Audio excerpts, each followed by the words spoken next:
Welcome to Judy's kitchen. Judy's கிச்சன்ல இன்னைக்கு நம்ம பார்க்க போற ரெசிபி என்னன்னு பாத்தீங்கன்னா, சூப்பரான ஒரு உளுந்து வடை வந்து எப்படி பண்றதுன்னு பார்க்க போறோம்.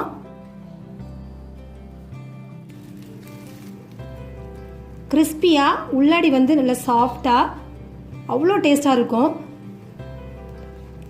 இப்போ நம்ம இந்த வடை எப்படி பண்றதுன்னு பார்க்கலாம். இந்த உளுந்து வடை பண்றதுக்காக 1 கப் உளுந்து வந்து 1 மணி நேரம் ஊற வச்சு எடுத்து வச்சிருக்கிறேன். இந்த உளுந்துலே வந்து ரெண்டா வந்து ஸ்பிளிட் ஆனது இதே மாதிரி தோல் எடுத்தது இருக்கும். அது வந்து போடாதீங்க, அது வந்து உளுந்து வடைக்கு அவ்வளோ நல்லா இருக்காது. இதுதான் வந்து ரொம்ப நல்லா இருக்கும். ஸோ இதில் வந்து 1 கப் இப்போ எடுத்து 1 மணி நேரம் ஊற வச்சு எடுத்து வச்சிருக்கிறேன். இப்போ இதை கிரைண்டரில் வந்து நம்ம வந்து தண்ணி கொஞ்சம் கொஞ்சமாக சேர்த்து கெட்டியாக வந்து இதை அரைச்சி எடுத்துடலாம். இப்போ இந்த மாவு வந்து இந்த மாதிரியான கன்சிஸ்டன்சியில் வந்து அரைச்சி எடுத்து வச்சிருக்கிறேன். இப்போ இதோட பதம் வந்து எப்படி செக் பண்ணுறதுன்னா, ஒரு பாத்திரத்தில் கொஞ்சமாக தண்ணி எடுத்து இந்த மாவை இப்படி போட்டிங்கன்னா வந்து சூப்பராக அது வந்து இப்படி இந்த மாதிரி ஃப்ளோட் ஆகும். 1 கப் உளுந்து எடுத்தோம் இல்லையா, அதுக்கு வந்து 1/4 கப் அளவு ரவை எடுத்துடலாம். இப்போ இந்த ரவை கூட வந்து மிக்ஸ் பண்ணிடலாம். சிலர் வந்து அரிசி மாவுலாம் சேர்ப்பாங்க. நான் வந்து யூஸ்வலாக ரவை தான் சேர்ப்பேன், ரொம்ப நல்லா இருக்கும்.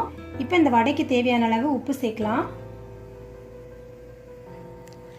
2 வத்தல் மிளகாவை வந்து அதோட விதையெல்லாம் எடுத்து இந்த மாதிரி குட்டி குட்டியாக கட் பண்ணி வச்சிருக்கிறேன். 1 கொத்து கறிவேப்பிலை இந்த மாதிரி பொடியாக கட் பண்ணது, 3 சின்ன வெங்காயம் இந்த மாதிரி சின்னதாக கட் பண்ணது, 5 மிளகு எடுத்து இந்த மாதிரி 2 நுணுக்கி எடுத்து வச்சிருக்கிறேன். இப்போ இது எல்லாத்தையுமே நல்லா மிக்ஸ் பண்ணிடலாம்.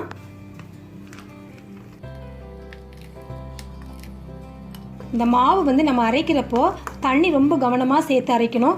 தண்ணி சுத்தமாக சேர்க்கலனாலும் கட்டியாக நல்லா இருக்காது, வடை வந்து ரொம்ப ஹார்ட் ஆயிரும். ஆனால் கொஞ்சம் கொஞ்சமாக தண்ணி சேர்த்து நான் காமிச்ச அதே பதத்தில் வந்து நீங்கள் அரைச்சி எடுத்தீங்கன்னா இந்த வடை ரொம்ப டேஸ்ட்டாக இருக்கும், ரொம்ப சூப்பராக இருக்கும். மாவை இந்த மாதிரி நல்ல ஒரு ஸ்பூனால் இல்லை கையால் நல்லா இந்த மாதிரி அடித்து வந்து கலக்கி எடுத்துக்கோங்க.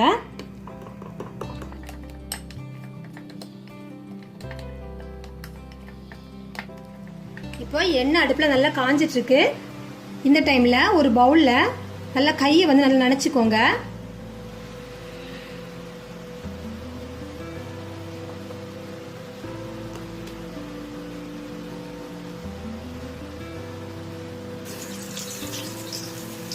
அதே மாதிரி அடுத்த வடை போடுறப்பையும் தண்ணி நனைச்சு திரும்பவும் வந்து இந்த மாதிரி ஒவ்வொரு உருண்டை எடுத்து நம்ம நடுவில் வந்து சின்னதாக ஒரு ஹோல் போட்டு இப்போ நம்ம வந்து ஃப்ரை பண்ணி எடுக்கலாம். ஒரு பேட்ச்ல வந்து நான் 3 வடை போட்டு எடுக்கிறேன். இந்த மாதிரி 2 வடை இல்லைன்னா 3 வடையா போட்டு நம்ம வந்து இந்த வடைகள் எல்லாத்தையுமே பொரிச்சு எடுத்துடலாம். இப்போ நம்மளோட சூப்பரான உளுந்து வடை வந்து ரெடி ஆயாச்சு.